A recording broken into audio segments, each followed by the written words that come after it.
Kiai itu nggak ingin terkenal. Nggak ingin terkenal Kiai itu pada dasarnya. Nggak ada iklan telah dibuka pendaftaran baru masalah takofah dengan biaya sekian. Nggak ada, datang sendiri. Kalau ada orang kok anti pesantren, ya berarti orang radikal lah.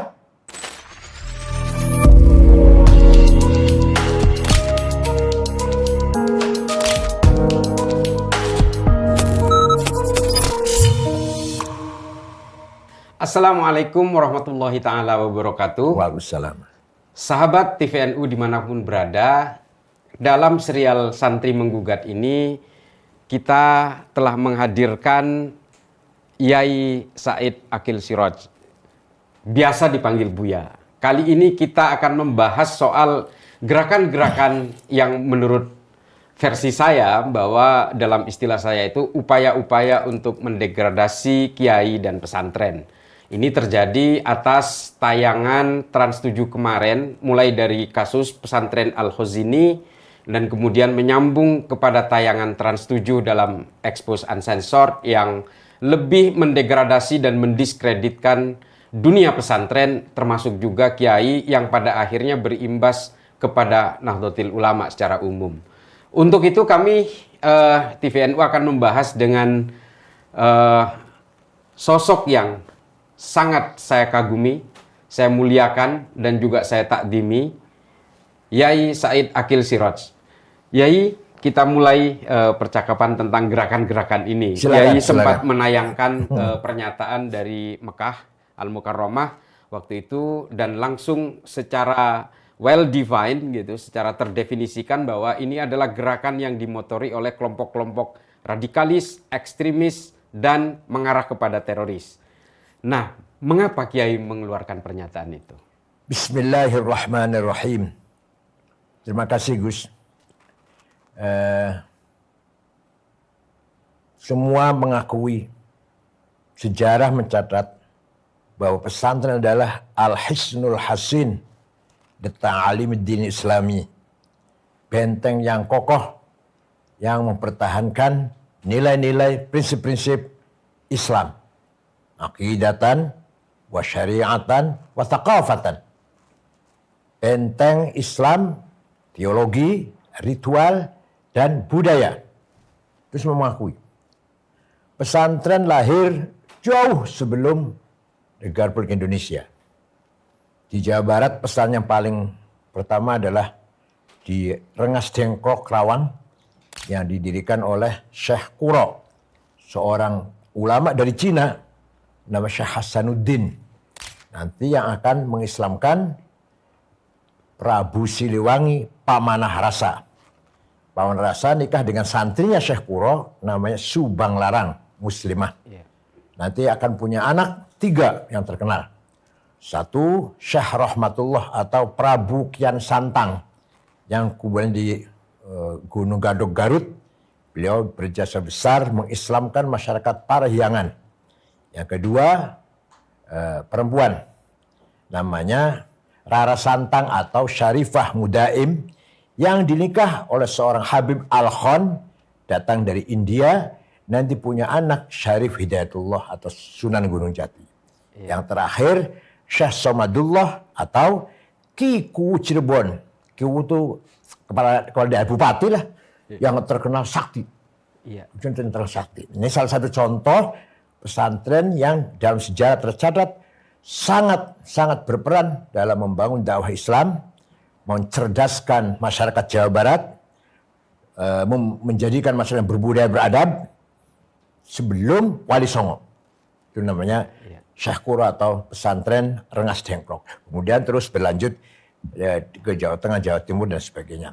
Nah, dari situlah maka mau nggak mau kita semua harus mengakui sejarah peranan pesantren lebih dahulu daripada siapapun, daripada pihak kelompok manapun. Nah, kemudian ringkas cerita, Wali Songo berdiri, Majelis Wali Songo berdiri, mampu membubarkan atau menghapus kebesaran kerajaan Majapahit dan Pajajaran Sriwijaya hanya selama 50 tahun.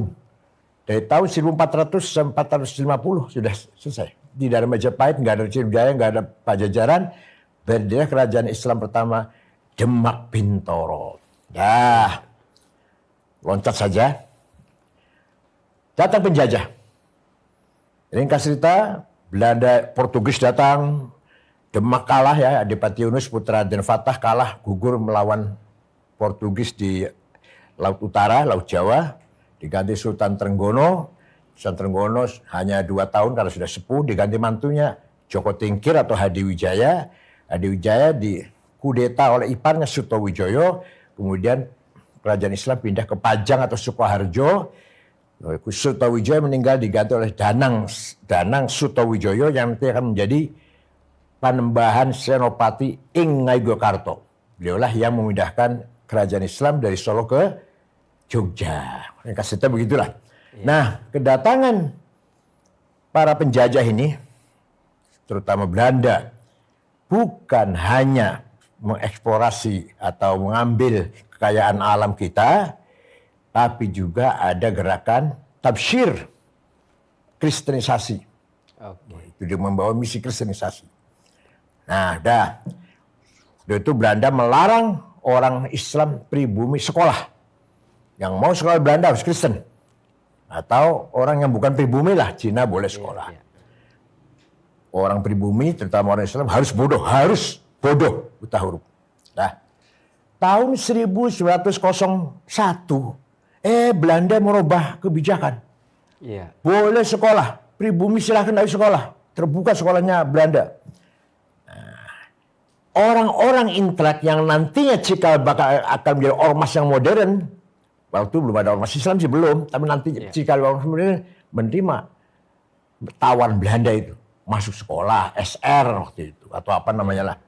Kiai-kiai yang nantinya akan jadi NU, nanti kan belum ada NU kan, yang nantinya akan jadi NU, menolak. Bahkan haram sekolah Belanda. Campur laki perempuan. Walaupun masih kecil, itu kan terbiasa menjadi campur yang jadi terbiasa kalau udah dimulai dari kecil. Akhirnya, kiai-kiai mendirikan pesantren, meninggalkan pusat-pusat kota, karena kota dikuasai Belanda, contoh Cirebon. Kerajaan Cirebon sudah dikuasai oleh rajanya, kerajaan Islam Cirebon, rajanya namanya Alexander. Masa kayak raja Islam namanya Alexander? Kok bukan Iskandar? Senogorgonya juga lama di Cirebon. Kalau, mohon maaf kalau baca tulisan Senogorgonya, dia nyebut-nyebut juga kakeknya saya, bapaknya ibu saya. Namanya Ki Hasan Sukunsari. Kata Senogorgonya orang bahayanya, atau bahaya itu orang yang diikuti oleh masyarakat banyak dan punya prinsip lah melawan.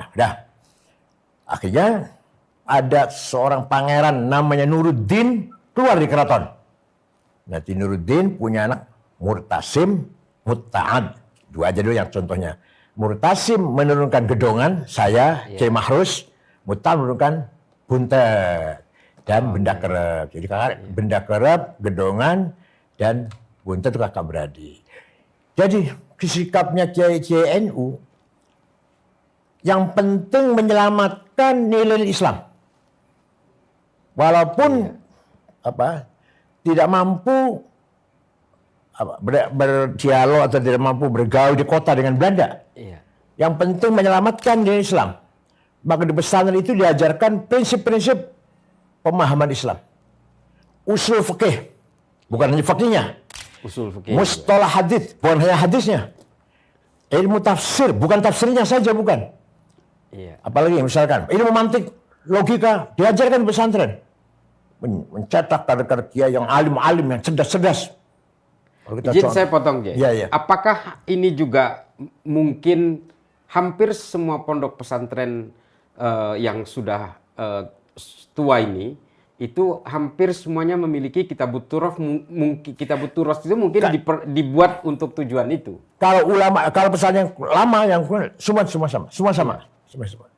Walhasil semua pesantren yang besar yang lama-lama itu, Buntet, Gedongan, Babakan, Kempek, Jombang, semuanya menolak metode Belanda, membuat metode sendiri. Yang penting menyelamatkan nilai-nilai, prinsip-prinsip pemahaman agama Islam. Sampai sekarang tidak ada lembaga selain pesantren yang mendalami usul fikih. Kalau fikihnya gampang, mendalami ilmu mantik. mendalami ilmu kalam teologi, mendalami ilmu tafsir, mustalah hadis, hadis sahih. Kenapa sahih? Memenuhi syarat-syaratnya ada 4. Muttasil, dhabit, thiqah, adil. Kurang 1 hasan, kurang 2 dhaif. Dhaifnya maqtu, mauquf, munqati', mursal. Mana ada di luar pesantren bahas itu? Iya. Belum qiraat. Nah, artinya apa? Kiai-kiai berjasa besar Iya. membangun peradaban Islam di kampung-kampung dulu, di pusatnya dari kampung-kampung. Nah, sehingga katakan contoh Muhammadiyah, mohon maaf, Muhammadiyah berjasa besar. Apa jasanya? Menjaga imannya orang-orang Islam yang kerja di kantor Belanda. Ya, orang Islam jadi pegawai Belanda, tidak murtad. Ormasnya Muhammadiyah Jadi pasti memainkan peran Nah, masing-masing. masing-masing. Wadahnya Muhammadiyah pasti. Orang Islam di kota, kerja di Belanda, itu pasti yang diwadahi Muhammadiyah. Apakah pada masa itu dari Belanda juga ada upaya intervensi atau upaya intimidasi terhadap pesantren? Oh, ada jelas, ada. Hanya kalau Belanda kan beda dengan Jepang ya. Iya. Kalau Belanda kan kalau melawan baru ditindak, kalau nggak melawan dibiarkan. Ya, artinya pernyataan Kiai Said bahwa ini adalah kelompok ekstrim, radikal dan sebagainya itu, apakah ini juga bagian dari gerakan-gerakan semacam Belanda pada zamannya yang berusaha mendegradasi Itu pesantren? yang saya bahas nanti cerita itu ke sana, cerita Iya, saya iya, itu ke sana itu. Iya. Jadi sejak awal ada perbedaan cara berislam antara kaum santri yang alumni pesantren dengan yang jebolan sekolah formal. Ringkas cerita, tahun 36 berdiri Miami, Majelis Islam A'la Indonesia ya. Semua ormas Islam kumpul jadi satu. 7 tahun itu sekbarnya Mbah Hasyim Asy'ari. Ketua umumnya Pak Nasir, Muhammad Nasir. 7 tahun konflik di dalam Masyumi. Karena Kiai Hasyim Asy'ari dan Kiai lain merasa selalu Dianaktirikan. Dianak bawangkan. Disingkur. Nggak dihargai. Maka NU keluar dari Masyumi. NU lahir tahun 26 ya. NU keluar dari Masyumi. Dan ternyata hikmahnya besar sekali. Begitu Masyumi, tokoh-tokohnya terlibat PRRI, NU sudah ada di luar. Ini hikmahnya luar biasa. NU yang berbasis pesantren, Kiai yang berbasis kitab kuning, Kutubut Turas, mempunyai prinsip budaya yang sangat kuat. Walaupun kekurangannya manajemen, administrasi, sosiologi, sangat antropologi, ya. Tapi menguasai betul Kutubut Turas, budaya Islam. Nah, pesantren merupakan wadah yang mempertahankan kearifan lokal, budaya lokal. Itu yang saya maksud dengan Islam Nusantara. Nah, dari situlah perbedaan antara Islam perkotaan dan Islam pesantren. Ya, artinya pesantren ikut serta untuk menyamaratakan kelas-kelas sosial pada masanya. Ya, luar biasa pesantren dalam membimbing masyarakat. Ya, artinya tudingan-tudingan bahwa pesantren feodal dan sebagainya artinya terbantahkan dengan sejarah ini berarti, Kiai. Rumahnya Kiai terbuka jam berapa saja. Macam-macam tamu sama saya sekarang kan Kiai kecilan lah, Kiai apa ya. Bukan ulama sungguhan lah. Itu semua orang mengadu ke saya kok. Urusan masalah tanah, masalah hukum, masalah konflik, masalah apa, ya Allah. Termasuk minta tanggal hajatan ke Kiai. Apalagi semua Kiai terbuka. Saya ingat kakek saya kan juga Kiai kampung gitu. Orang sakit gigi datang ke kakek saya. Iya. Akhirnya dipaku. Mau melahirkan apa? Istri mau melahirkan sudah 9 bulan. Kesini minta air dan minta nama kalau laki-laki siapa, kalau perempuan siapa. Ini merupakan kearifan lokal. Dan itu ada di pesantren yang pertahankan itu. Kita jadi as-sarawat as-saqafi wal hadariyah wasyiariyah. Kita mempunyai social capital, culture capital, dan symbolic capital. Iya, betul. Moral development segala macam. Jadi 7 tahun Masyumi NU keluar, di situ terjadi ketegangan yang suatu luar biasa. Orang-orang Masyumi dalam hatinya, atau bukan dalam hati, dalam ucapannya, alah, Kiai NU mau bikin partai apa bisa? Nggak biasa bikin organisasi sarungan aja kok mau bikin partai. Ternyata ketika pemilu itu keluar dari Masyumi tahun 52. Ternyata ketika pemilu tahun 55 NU juara ketiga. Betul. PNI, Masyumi dan NU 04 PKI. Kaget mereka. Loh, Kiai bisa bikin partai. Gitu. Dan izin saya tambahkan, Kiai. Iya. Pemilu 1955 itu Pemilu sangat demokratis. Sangat demokratis di dunia. Ya. Ini saya perlu tambahkan untuk tambahan pengetahuan kepada ya. sahabat NU. Karena satu-satunya negara yang menjalankan one man one vote di seluruh dunia hanya di Indonesia. Waktu itu ya. Dan NU menjadi 3 besar ketika itu. Amerika belum, karena masih ada aturan Jim Crow namanya. Orang kulit hitam tidak boleh nyoblos. Oh, iya. Indonesia satu-satunya yang sangat demokratis pada pemilu 1955. Ini tambahan. Iya, Untuk tambahan pengetahuan. Dan NU menjadi juara ketika itu di 3 besar itu. Meskipun ada PKI juga. Itu. Karena PKI waktu itu menggunakan isu yang populer, mengembalikan tanah-tanah rakyat yang dikuasai oleh kalangan ningrat. Dan NU juga terpilih karena waktu itu sangat populer memberikan suasana pemerataan kelas sosial. Meskipun bukan PKI saja sebenarnya yang punya domain itu, tapi NU sudah menggunakan ingsun yang tadinya domain ningrat itu kemudian diserahkan kepada rakyat-rakyat biasa. Gitu. Nah ini salah satu tambahan dari saya. Ini host dadakan ini. Iya, betul. Jadi host rasa narsum ini. Lanjut Kiai, saling menyempurnakan. Iya. Nah, disitulah ketegangan antara Masyumi dan NU. Tegang betul itu. Katakan permusuhan betul. Saling memojokkan. Bahkan ada yang mengatakan, Kiai Wahab itu bersorban kepalanya. Jadi buka kepalanya komunis isinya itu. Karena Kiai Wahab dekat dengan Bung Karno. Jadi penasihat pribadi lah. Dengan Bung Karno Kiai Wahab itu. Komunis Kiai Wahab itu isu mereka. Puncaknya nih, kata Gus Dur. Ketika Kiai Wahid Hasyim, Bapak Gus Dur kecelakaan di Bandung, sudah meninggal dunia beliau, Gus Dur masih umur 9 tahun nih, ikut di mobil itu juga selamat Gus Dur. Itu mereka itu semua gembira, ketawa, senang. Dengan wafatnya Wahid Hasyim, mereka ini senang. Kecuali satu, Pak Hamka. Konon kata Gus Dur. Kecuali Pak Hamka yang ikut berduka. Pak Hamka ikut berduka. Ikut menangis lah. Bagaimanapun walaupun beda barisan lah. Ikut berduka itu Pak Hamka. Lainnya ketawa, senang dengan meninggalnya Kiai. Kira-kira mengapa Buya Hamka waktu itu? Ya itu. Perpecahan antara Masyumi dan NU sangat tajam sekali. Jadi mereka dekat dengan Amerika, dibikin ringkas begitu ya, walaupun seperti apa dekatnya lah. NU dekat dengan Soviet waktu itu. Sehingga justru ada tabrakan juga. Walhasil seperti itu sampai sekarang.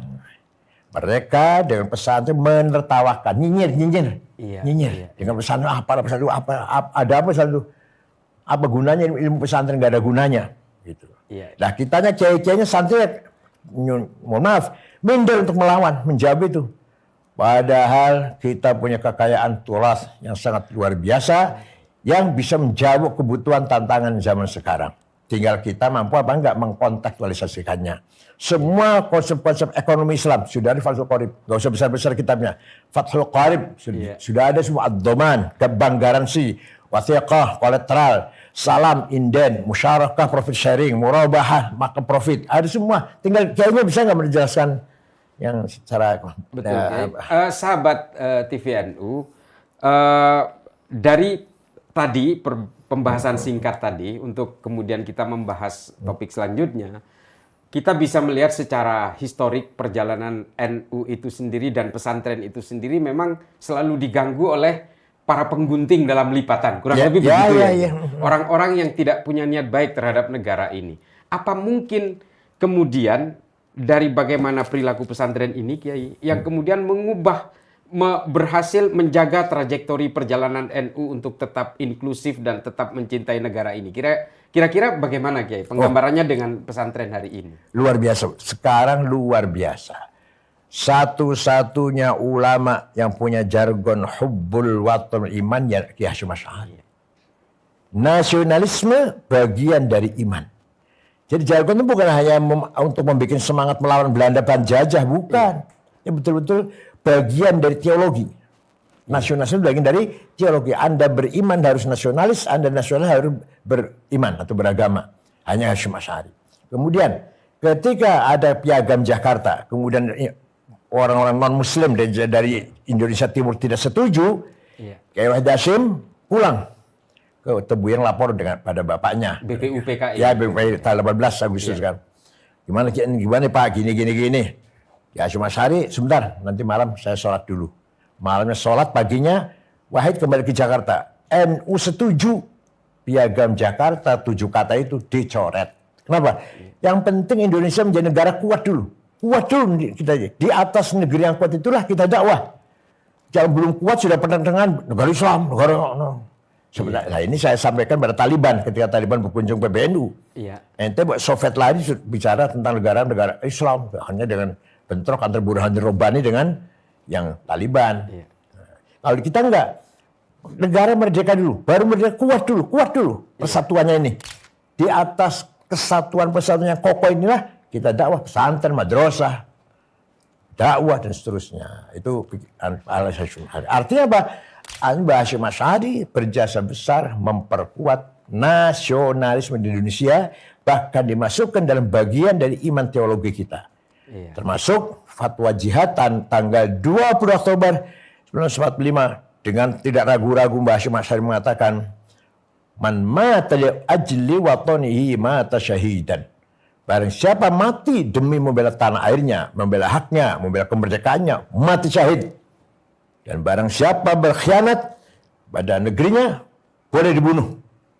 Itu kan sudah Al-Quran. Ya. La illam yantahi munafiquna walladzina fi qulubihim marad wal murjifuna fil madinati lanughriyannaka bihim thumma la yujawirunaka fiha illa qalila. Muhammad, orang munafik, orang hatinya busuk, wal murjifuna fil Madinah, yang bikin gaduh di kota Madinah, usir Muhammad. Sekarang juga usir. Lalu gini anakmu, walau jaluka illa qalila, jangan menjadi tanggamu, jangan hidup bersama di Madinah kecuali beberapa hari setelah itu usir semuanya. Itu bikin gaduh itu. Tegas Qurannya. Iya. Jadi kalau sekarang masih ada orang yang bikin gaduh, lagi tenang-tenang, nggak ada apa-apa, nggak ada masalah apa-apa, gaduh gini-gini. Termasuk Al-Quran, wal murjifuna fil Madinah, lalu ghirannaka bihim. Usir orang bikin gaduh itu. Termasuk yang mengharamkan Pancasila dan itu ingin lebih. menegakkan khilafah memang segala macam. Terutama di TV Trans 7 itu jelas di sana ada Wahabi, ada ya, jelas ada. Ada Arab juga, siapa namanya, perempuan. Itu Arab. Ini padahal seharusnya pertanyaan selanjutnya, tapi nggak apa-apa lanjut ya.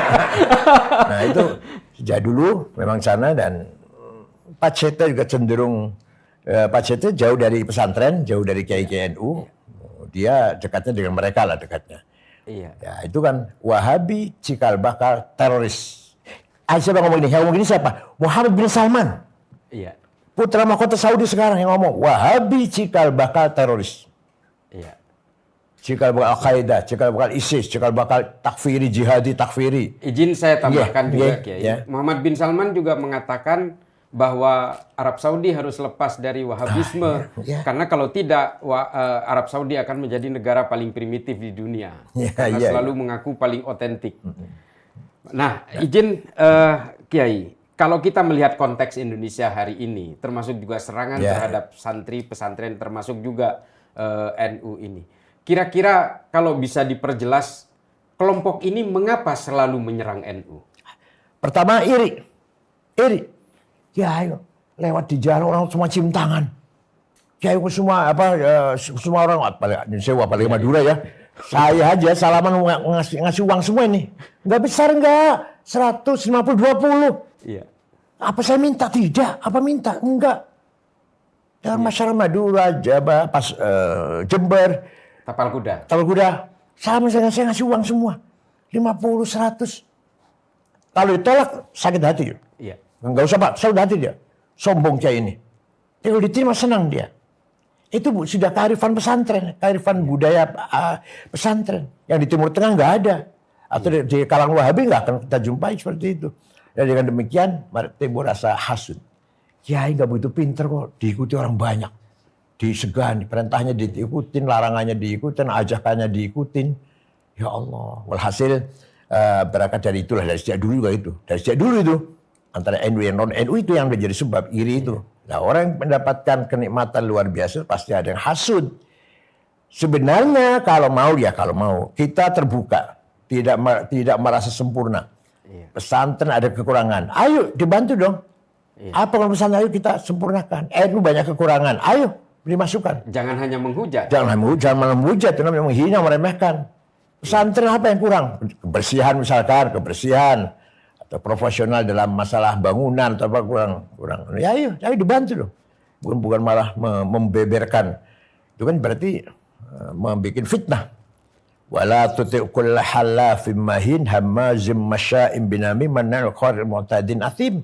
Itu namanya kesana kemari adu domba, membeberkan, menyiarkan kejelekan yang tidak ada faedahnya. Manna'il khairi, bisa mencegah kebaikan. Mu'tadin, permusuhan, athim, dosa besar. Iya. Jadi TV Trans 7 ini menyebarkan permusuhan, dosa, dan apa tadi? Menyebarkan kejelekan yang dibuat.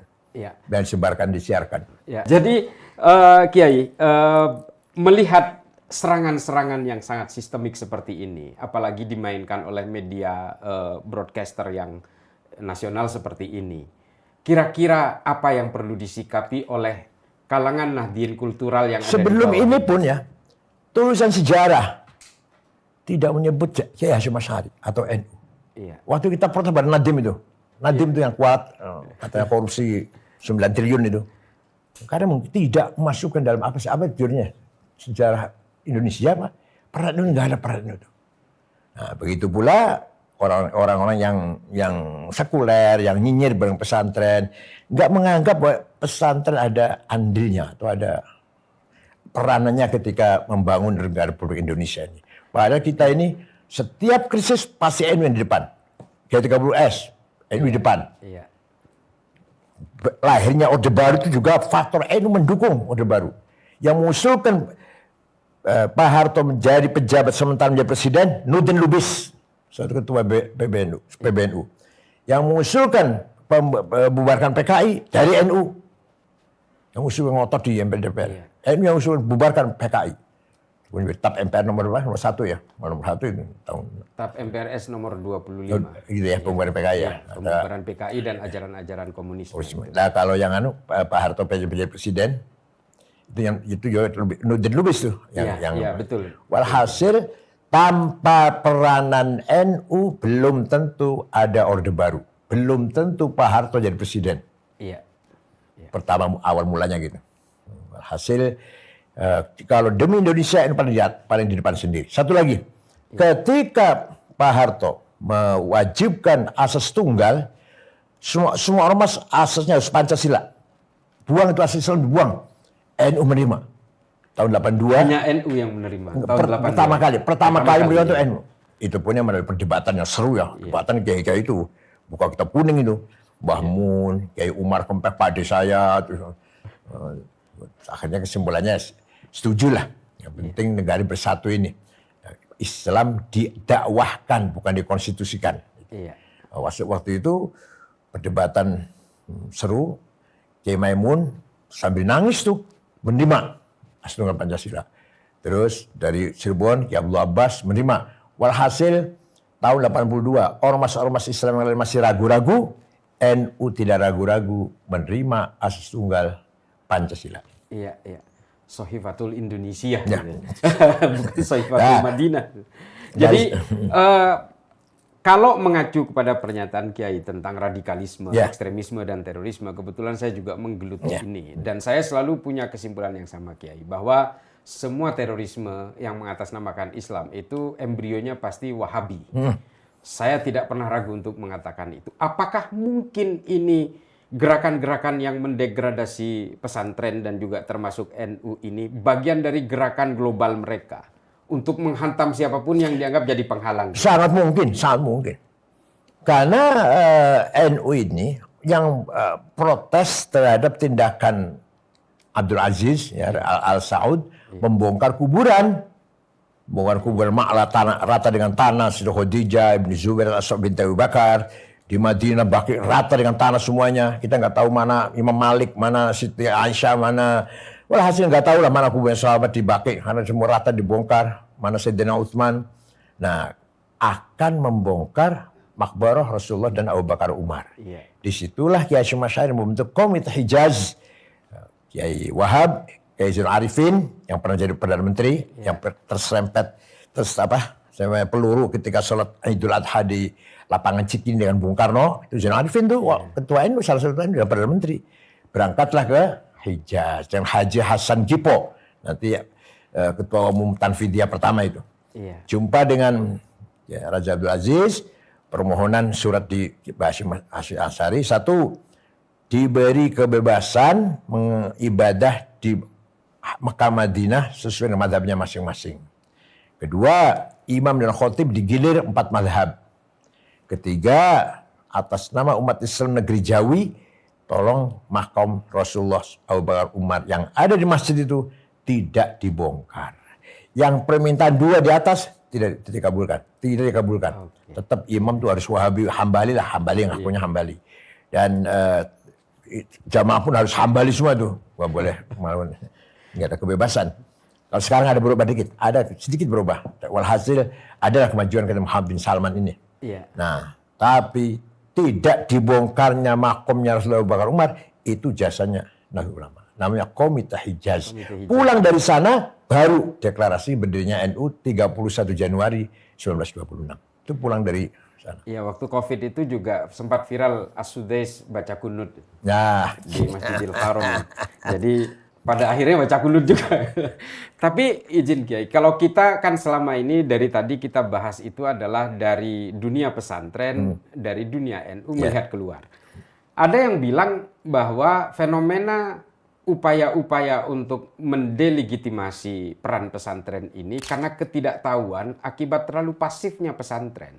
Kurang sosialisasi kepada dunia luar bahwa pesantren ini berperan dalam dunia pendidikan keagamaan di Indonesia. Nah, kira-kira ini Kiai, apa yang harus dilakukan oleh dunia pesantren ke depan ini supaya tidak terjadi lagi presiden yang seperti yang kita alami hari ini, sehingga semua orang publik bisa mengerti gitu. Boleh dikatakan kelemahan kita atau kelebihan kita. Kiai itu nggak ingin terkenal, Kiai itu pada dasarnya. Nggak ada iklan telah dibuka pendaftaran baru masalah takofah dengan biaya sekian, nggak ada, datang sendiri. Lirboyo itu yang sekarang santri 47.000 itu pertama kali dibuka oleh Mbak Abdul Karim, santrinya Ki Mahrus sekarang yang mantunya itu Ki Marzuki, itu hanya 40 orang. Saya di sana tahun 68 di Lirboyo. 2000 santrinya. Sekarang 47.000. Apa iklan? Apa dioprak-oprak? Iklan enggak. Alumninya yang menjadi bukti. Alumni Lirboyo alim dan mau berjuang tanpa pamrih. Mau berjuang jadi imam, jadi khotib, jadi dakwah tanpa target duniawi lah. Terus itu kurang lebih di mana-mana seperti alumni Lirboyo itu di Lampung, di Palembang, itu yang pegang isu NU ya alumni Lirboyo kebanyakannya. Walhasil kelemahan, kalau dikatakan kelemahan, kita kurang promosi. Akan tapi Bahar tahu. Coba lihat tulisan Surah Horgonya. Tulisannya dari Australia, Greg Burton. Nah, itu semua sudah nyinggung. Apalagi dari Belanda siapa? Martin Brunissen. Itu juga menulis tentang kitab kuning, pesantren. Dimulai jadi gini. Indonesia ini menganggap NU itu pinggiran. Masyarakat Indonesia tadinya pinggiran, penonton lah, bukan pemain. Kenapa? Karena tadi harap sekolah tadi. Jadi dipikir rata-rata anaknya orang NU tamat SD itu tahun 56. Rata-rata tamat SMA tahun berapa? Tahun 62. BA tahun 64, 65. Zamroni BA. Ketua kami itu loh yang demo. Kemudian 69 Dr. Landes. 71 orang pertama kali dari Kiai NU Doktor Tata Negara Pak Tolhah Mansur, bapaknya Romi. Bapaknya Romi, ketua PT. Itu pertama kali Kiai Doktor Tata Negara lagi jurusan, bukan YN, bukan. Nah, jadi kalau di situ kita ketinggalan memang dari depan Muhammadiyah. Tapi bagaimanapun kita punya prinsip yang kita pertahankan, yaitu nilai-nilai Kutubutur Islamiyah. Walhasil dari dulu sampai sekarang ada polarisasi. Ini santri, ini yang non santri. Sebenarnya tidak apa-apa, asal tidak saling membenci. Tidak saling membenci. Ini ada peran sendiri, ada peran sendiri. Tapi kalau saling membenci ya jadi fitnah jadinya. Kira-kira lagi-lagi ini kembali Kiai, kita mencoba berusaha melepas label radikal, ekstrim dan teror itu kepada orang-orang yang tidak suka kepada NU. Kalau memang di luar kelompok ini tidak suka kepada NU, kira-kira apa alasannya? Gambarin paling gampang kalau saya. Iya. Kalau ada orang kok anti pesantren, ya berarti orang radikal lah. Oke. Itu aja udah. Karena dia letterlock, dia apa namanya tekstual. Wajah itu perangilah, waqatilu bunuhlah orang kafir. Wajah itu perangilah orang kafir. Itu nggak begitu? Iya. Kalau mau agak ilmiah nih.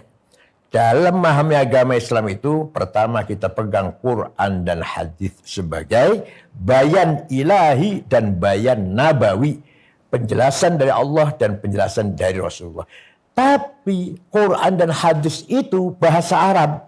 Bahasa itu tidak lepas dari budaya. Maka bahasa harus kita maknai dengan kecerdasan. Yaitu namanya burhani, metode burhan. Akal intervensi, memahami bayan, lahir usul fikih. Ini ayat khosoh, ayat ammah, ayat muhkamah, mutasyabiyah, mutlaqah, muqayyadah, nasikhah, mansukhah.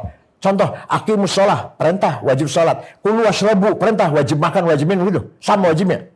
Apa sama wajibnya? Sama fi'il amarnya, perintah sama. Aqimus shalah, berdirikan salat, wajib.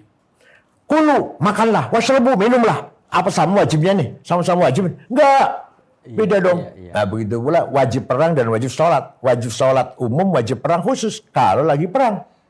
Walhasil memahami Quran bayan tanpa burhan, sesat. Memahami Quran tanpa usul fikih, tanpa mustalah hadis, tanpa ilmu tafsir, sesat. Kalau terlak saja. Sesat. Baik. Nanti di Qurannya waqatilu perang orang kafir sekarang keluar dari rumah ngebom. Ini gitu nantinya. Dan semua hal-hal tersebut yang sudah disebutkan oleh Kiai termasuk usul fikih, bayan dan sebagainya itu hanya bisa ditemukan dan masih ditekuni oleh pesantren. Itu pun masih belum cukup. Burhan masih belum cukup. Harus dengan irfan, spiritualitas, kearifan. Memang kalau kita melihat bahasa Al-Quran, bahasa Arab, kita nanti jadi orang Arab. Karena ini terbatas orang Arab. Contoh, dalam Quran, lail wan nahar, malam siang. Jadi kita siang malam. Ya kan? Siang malam kalau kita itu. Orang Arab enggak? Malam siang. Lail wan nahar. Kalau kita nahar wal lail. Ada lagi. Tiga itu banyak, maka harus jamak. Ya. Salah satu kutub, 3 kitab. Kutub. Kalau wahid kitab. 2 kitabain, 3 kutub. Sampai 9. Kalau sudah 100, mufrad lagi. Mi'atu kitab. Alfu kitab. 1000, mufrad lagi. Single lagi. Nggak dijamak enggak. Ya Allah, gimana sih? Dan itu tidak ditemukan di YouTube. Ada. Semua di pesantren. Ada lagi. Syams, matahari. Mu'annas. Mu'annas, perempuan tuh. Tola'atis syams. Tola'at asyams. Bulan, laki-laki. Mudakar. Tola'al badru. Kebalik kan ya? Ya, artinya cara pandang Indonesia kebalik. Matahari. Laki-laki, pantasnya gitu kan. Tola'at syamsu. Yang bulan. Tola'at. Tapi memang itulah bahasa Arab. Jangan kamu jatuhkan tanganmu kepada kehancuran. Tangan. Nah, ada lagi. Perilaku kamu yang sangat baik ini akan tertulis dengan tinta cahaya. Tulisan apa? Hibrun minan nur. Ditulis dengan tinta cahaya. Kalau kita enggak, tinta emas. Kita tinta emas, orang Arab tinta. Jadi yang namanya bahasa Arab ya untuk orang Arab. Nah kita memahaminya ini harus pakai kecerdasan. Nah pertama kali ada usul fikih Imam Syafi'i. Kemudian semua kalau ada murid-muridnya termasuk Imam Ghazali. Imam Ghazali mengatakan barang siapa tidak paham ilmu mantik tidak bisa dipercaya ilmunya. La thiqata bi'ilmi. Walaupun ada pihak lain Imam Nawawi, Imam Ibnu Shalah haram. Belajar di mata itu haram. Imam Nawawi, Ibnu Shalah. Ibnu Shalah wan Nawawi harama. Wa qala qaumun yanbaghi ay yu'lama. Qaumnya dari Imam Ghazali. Lagi Kiai. Mengapa NU itu diajarkan kepada, termasuk juga saya di pesantren, saya juga santri gitu. Mengapa kita itu semua terbentuk untuk menjadi toleran terhadap perbedaan? Kira-kira secara historiknya seperti toleransi apa? Merupakan prinsip Islam. Duduk pegang dulu itu. Wala tasubbul ladzina min dunillah fa yasubbul adwan bighairi ilm. Iya. Jangan kamu caci maki orang tidak menyembah Allah. Jangan kamu caci maki orang yang tidak menyembah Allah. Kadzalika zayyana likulli ummatin amalahum. Demikian saya bikin kebanggaan untuk umat masing-masing, agamanya, budayanya, bahasanya, seninya harus kita saling menghormati. Iya. Tradisinya nggak boleh saling menghina. Al-Quran itu. Nah, saya pernah satu pesawat dengan rektor UIN Jogja, Pak Amin Abdullah. Iya. Pak Amin Abdullah, pintar itu. Satu pesawat kebetulan. Kenapa di NU tuh kiai-kiai itu ya baca kitab fikih. Pencuri potong tangan, zina rajam, membunuh lagi, minum arak 40 cambuk. Tapi kenapa kok nggak galak ya? Nah, jadi fikih itu diajarkan di pesantren dengan detail. Dan kiai-kiai paham, barang siapa berzina dirajam, barang siapa membunuh lagi paham, tapi tidak untuk menjadi tema ceramah. Itu nanti kalau sudah orang itu sadar dengan Islamnya sendiri. Bukan itu yang disampaikan di ceramah itu. Ayah saya kalau ceramah, ayah saya nih kalau ceramah dulu. Ayo kita puasa Ramadan, minggu depan sudah masuk puasa. Kerja saya berat, aku takut batu dari sungai. Ya kalau gitu ya asal jangan blong lah, ada puasanya. Asal jangan blank banget, ada puasanya. Ayo sholat lima waktu. Belum bisa, ada sholatnya lah. Sehari semalam ada sholatnya, jangan blank banget. Gitu, ayah saya itu. Iya.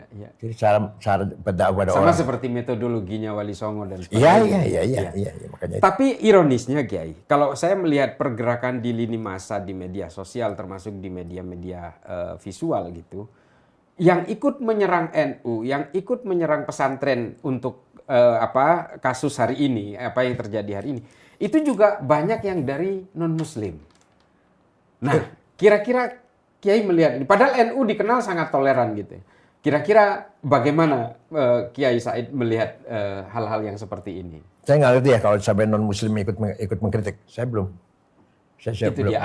Ada beberapa dari kelompok non-Muslim yang berada di medsos itu juga ikut menyerang bahwa ini memundurkan peradaban bangsa. Dia menuduh ini embrio feodalisme dan sebagainya. Kalau soal feodalisme sebenarnya sudah terjawab bahwa NU sendiri juga justru anti terhadap feodalisme itu. Tapi Kiai, kalau melihat fenomena seperti ini, apakah ini pergerakan sosial seperti ini, kira-kira apakah dari pihak NU sendiri kurang sosialisasi tentang trajektori NU masa depan? Bahwa NU ini adalah tetap menjaga toleransi, inklusivitas, dan sebagainya. Sebenarnya kita terus berusaha sebenarnya. Iya. Hanya orang tidak mau mendengar atau tidak pura-pura tidak dengar. Itu aja. Iya. Bahwa peran NU sangat luar biasa. Saya sangat menarik dulu pidatonya Panglima TNI Pak Gatot Nurmantio, Iya. ya, yang mengatakan Jenderal Sudirman ada yang khianat anak buahnya. Ngomong sama Belanda. Ayo saya tunjukkan Jenderal Sudirman yang mana ada di sana. Waktu datang lagi tahlil, Jenderal Sudirman lagi tahlil. Tahlil rame-rame. Iya. Terus ditunjukkan oleh si pengkhianat itu Jenderal Sudirman. Nggak percaya Belanda. Masa jenderal tahlilan? Itu kan kiai itu. Itu artinya dari Nurmanto mengangkat betapa Jenderal Sudirman terkenal Muhammadiyah ternyata sering menggunakan tahlil sebagai tameng menyelamatkan dirinya dari serangan, dari tindakan Belanda. Kemudian Pak Gatot Nurmantio juga menceritakan Kiai Hasyim Asy'ari ketika akan perang melawan Nika, Kiai sudah nggak sabar, Hasyim sabar menunggu singa dari Cirebon. Kiai Abbas pun datang baru, ayo. Yang 10 November. Iya, ayo. Komandannya Kiai Abbas dari Cirebon. Kiai Wantu wakil. Itu resolusi jihad itu. Iya, Kiai Wantu wakil. Dari Cirebon justru datang ke Surabaya. Iya, semua. Yang akhirnya santri-santri itu Buireng, Lirboyo juga ikut semua serta gitu. Walhasil kalau kita lihat bicara jasanya Kiai ya sulit ya. Kalau orang nggak tahu ya sulit ya. Coba satu. Orang yang tidak pernah menolak tamu. Itu kan ya, coba betapa kalau pejabat tamu diatur jam berapa, ada apa, dulu apa, daftar tamu dulu mau apa, ketemu ada perlu apa. Kiai enggak, kalau Kiai enggak terbuka. Siapa saja. Ya mohon maaf, saya juga begitu dulu waktu jadi ketua PBNU. Dari bintang 4 sampai Aguan konglomerat sampai Pak Tito Kapolri saya terima, dan tukang beca, tukang gorengan mau ketemu ya silahkan. Iya. Melihat metode saya begitu seperti itu. Melihat serangan yang sangat masif belakangan ini terhadap Nahdien, terhadap NU, bukan PBNU, kita membedakan Ya. itu.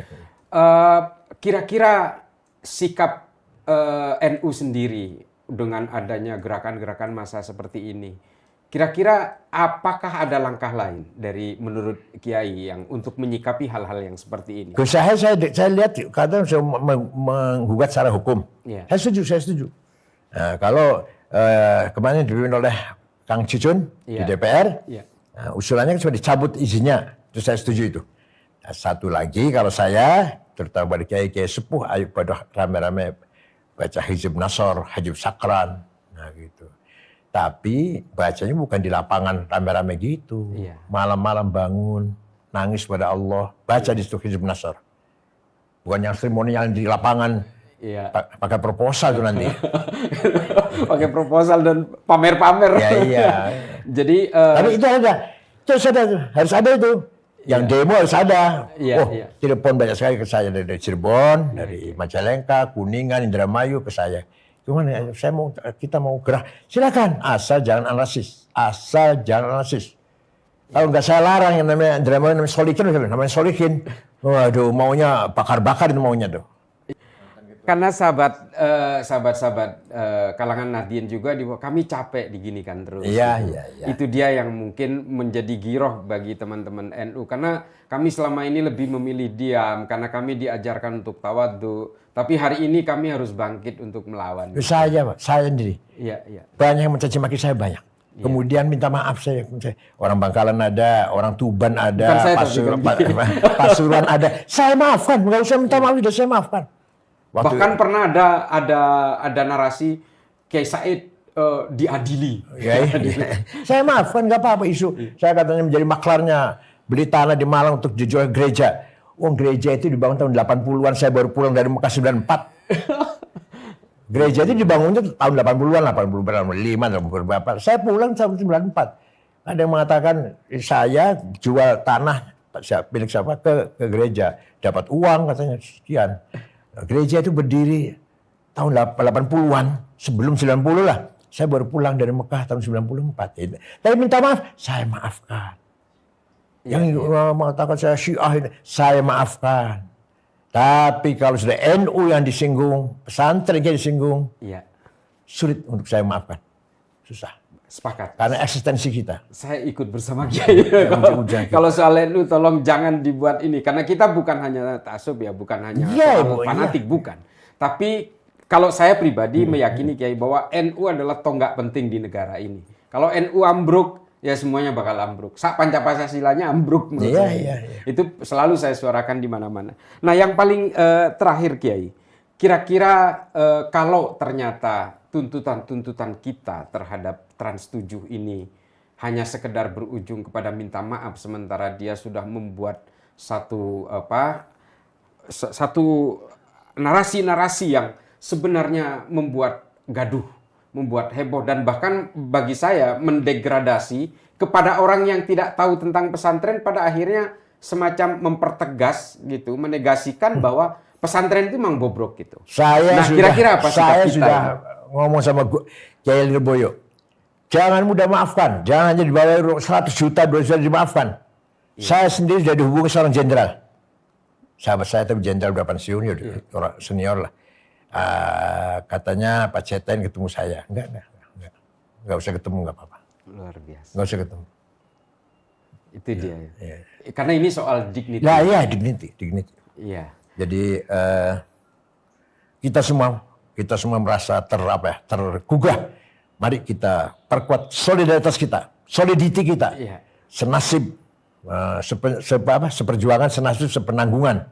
Kita kulluna fi khandakin wahid. Kita ini sekarang berada di lembah yang sama, fi zawrakin wahid, di perahu yang sama. Kalau kita tidak betul-betul menjaga keselamatan perahu ini, bocornya harus kita jaga bersama-sama, kita akan tenggelam semua, bukan hanya dari Boyo, dari semua pesantren, bukan hanya pesantren. Ya Islam santri Islam yang betul-betul mengamalkan Islam akan hilang di Indonesia ini. Kalau nggak ada pesantren, Islam tinggal namanya doang. Begitu di Mesir. Kalau ada Al-Azhar, Islam hanya namanya saja di Mesir. Kalau nggak ada Al-Azhar. Iya. Di Baghdad masih ada An-Nidhamiyah atau apalagi Universitas apa itu di Baghdad. Kalau di Tunis Zaitunah. Kalau di Syria ada Ad-Dimat, semua itulah benteng-benteng ajaran Islam. Alhamdulillah di mana-mana ada. Kalau di Aljazair Tarekat. Di Libya Majelis Dakwah. Di Maroko juga ada tarekat kuat sekali. Walhasil kekuatan civil society itulah yang akan memperkuat solidaritas nasional ini. Yang bagian yang paling terakhir, Kiai, saya sendiri sangat menerjemahkan secara well defined. Saya ulangi sekali lagi, pernyataan Kiai tentang yang mengganggu NU, yang berusaha mendegradasi Kiai dan pesantren ini adalah kelompok radikal, ekstrim, dan teror. Yang dalam pemaknaan saya itu adalah kelompok-kelompok Wahabi yang hari ini banyak mengaku bukan Wahabi tapi Salafi. Ya. Makanya saya selalu menggabung kata Wahabi dengan Salafi gitu. Ya, Wahabi Salafi. Wahabi itu Muhammad Abdul Wahab maksudnya, yang dari Saudi, dari Tamim itu. Iya. Kalau Salafi dari mana? Yaman, Mugrin, dari Mugrin ya. Mugrin dia. Nah, kira-kira Kiai, gerakan-gerakan yang semacam ini hari ini sudah, sebenarnya ini bukan kejadian yang pertama, yang sudah berulang-ulang dari sejak dulu. Nah, kira-kira ke depan ini, gerakan-gerakan apalagi dan apalagi sikap kita sebagai kalangan Nahdien untuk menghadapi berbagai serangan yang bergelombang ini dan siklusnya selalu ada gitu. Ya, alhamdulillah sebenarnya kita sudah cukup banyak kader yang mumpuni lah ya. Yang mumpuni termasuk yang muda-muda teman antum panjenengan dan siapa lagi yang muda-muda menghadapi semuanya tantangan ke depan yang lebih keras lagi. Ya ayo kita siap untuk menjawab tantangan itu, untuk merespon tantangan atau ajakan atau apa, godaan atau pancingan, ayo. Iya. Asal kita tetap punya prinsip tawasud, wasatiyah. Ya wasatiyah harus pintar, kalau nggak pintar ya nggak bisa wasatiyah. Iya. Orang kalau bodoh nggak wasatiyah. Iya. Pasti asem kanan atau asem kiri, itu tandanya orang bodoh. Kalau orang moderat, pasti harus pintar dong. Iya. Moderat. Baru bisa wasato. Jadi orang nggak bisa wasatiyah karena orang itu bodoh. Maunya tekstual, harfiah, apa adanya di Quran itu, atau liberal, ateis sekali ateis, paling gampang. Betul. Nah, disinilah ketantangan kita. Ternyata jumlah yang besar kita ini tidak ada artinya kalau tidak berkualitas. Ketika habis Fathu Makkah tahun 8 Hijriah, umat Islam berjumlah sekitar kurang lebih 100.000, karena waktu itu Makkah itu sangat padat, paling padat penduduknya lah. Islam semua, masuk Islam semua. Maka dari Mekah menuju ke Hunain, kota yang belum Islam, Hunain nih. Berangkat. Orang-orang pada sombong dalam hatinya, alah Hunain itu kecil, kita ini 100.000 lebih, kecil Hunain. Begitu di tengah jalan dijebak oleh musuh dari belakang gunung, kocar kacir. Disebutkan dalam Al-Quran, diabadikan, wa yauma hunainin id a'jabatkum kasratukum falam tughni ankum syai'a wa dhaqat 'alaikumul ardu bima rahabat tsumma wallaitum mudbirin. Kamu hanya bangga dengan jumlah yang banyak, ternyata enggak ada gunanya. Begitu diserang kamu sempit, dhaqat 'alaikumul ardu, enggak tahu harus ngapain. Tsumma wallaitum mudbirin, terbirit-birit. Akhirnya Rasulullah mampu mengkonsolidasi lagi pasukan, Hunain masuk Islam. Ya itulah artinya apa? Artinya kalau kita mengambil pelajaran ini, jumlah besar kita syukuri. Tapi belum tentu jumlah besar itu menjadi faktor pemenang. Sedikit tapi berkualitas, cerdas, itulah yang kita harapkan. Jadi gimana? Ya kita bentuk kelompok kecil itu di NU ini. Yang betul-betul melengkapi dirinya dengan tuntutan, dengan skill, pengetahuan, seterusnya. Ya, terima kasih Kiai. Tadi pernyataan Kiai Said yang terakhir itu, saya baru selesai membaca buku judulnya War dari Book World. Jadi ada pernyataan Arthur Lewis di situ. Itu sangat otentik dengan apa yang ditulis dalam Al-Quran itu, bahwa badan yang besar itu tidak menentukan siapa yang memenangkan pertarungan, tapi akal dan strategi, ilmu pengetahuan yang bisa memenangkan pertempuran itu meskipun badannya kecil. Nah ini Indonesia utang pada Singapura. Iya betul. Utang pada Singapura, masya Allah. Padahal kita meludah aja mereka kebanjiran. Karena kita udah semuanya tenggelam. Jadi sahabat TVNU, demikian bincang-bincang kita. Banyak sekali hikmah yang bisa kita ambil dari Buya Said. Kiai Said, Buya Said, saya kurang pas gitu. Saya tetap Yai Said. Jadi dari Yai Said banyak sekali gambaran secara historik bagaimana peran pesantren, bagaimana NU kemudian menjadi satu jamiah yang sangat inklusif, toleran, dan tidak pernah mengkhianati sedikitpun kepada negara yang didudukinya. Tolong dicatat. Hubul watan minal iman itu kemudian menjadi ruh dari pergerakan NU dari ketika berdiri, dari sebelum berdiri hingga nanti hari kiamat mungkin. Mudah-mudahan ini semua menjadi manfaat dan kita tetap berpegang teguh kepada cita-cita para muassis untuk menjaga negara ini dari berbagai rongrongan ideologi transnasional yang lebih mengedepankan ekstremisme, radikalisme, intoleran, termasuk juga yang akhirnya melahirkan terorisme.